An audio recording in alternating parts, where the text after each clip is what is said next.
Здравейте, аз съм Мел. Преди правех клипчета на тема Пандора бижута, но доста време не съм снимала такова, за което предварително се извинявам. Просто фокуса ми се премести, Пандора остана на по-заден план, случиха се някакви неща в личен план и така занемарих малко снимането, честно да си призная. Накратко, ние сме вече 5 години в Англия.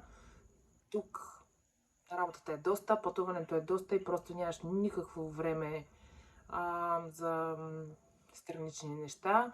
Отделно съм бременна в 9-тия месец вече, така че чакаме първото си детенце. И някак си Пандора остана на доста заден план. Не, че не я харесвам вече или не нося бижутата ми, които имам, които са 1 тон. Но просто не ми е от приоритетите в момента. Както и да е. Вчера видях, че едно момиче ми е писало, че е потопило гривната си в басейн с минерална вода, при което гривната и талисманите са пожълтели. Момичето се е стреснало и се чуди как да я изчисти. Всъщност се чисти много лесно.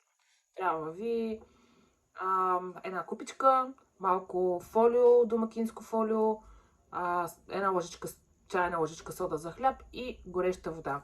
Имам една гривна, която е пожълтяла, само че не от минерален басейн, а пожълтяла от един препарат, но това се чисти по абсолютно същия начин. Така че след малко ще ви покажа гривната отблизо, ще я потопиме в магическата отвара и ще видите колко лесно пада този гаден жълт цвят, така че гривната ви ще стане като нова.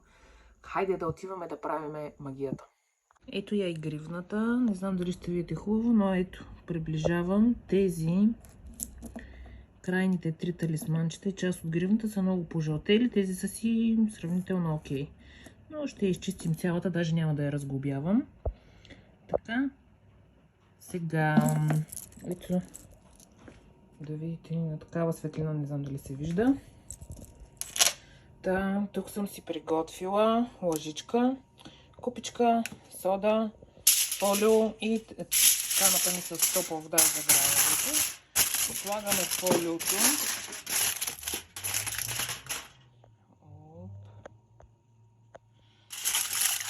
Така, малко ще ми е трудно с една ръка. Отваряме содата.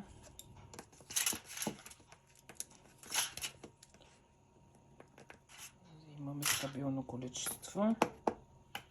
Слагате гривната вътре.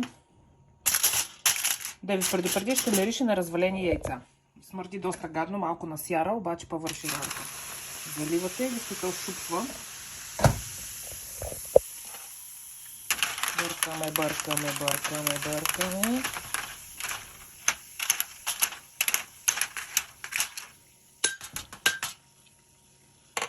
Така може да оставите за 5 минути някъде. После я вадите. Полирате с една кърпичка за полиране и гривната е като нова. Като я извадиш, ще се включа пак. Така, връщаме се към гривната. Поседяла е около 5 минути. Взимам я от тук. Ще я измием малко.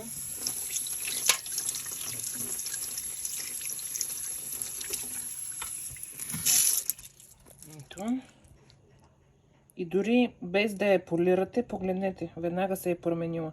Но ще си я мина набързо с една полираща кърпичка. И е готова за носене. Надявам се клипчето да ви е било полезно. Става доста бързо, не е трудоемко, така че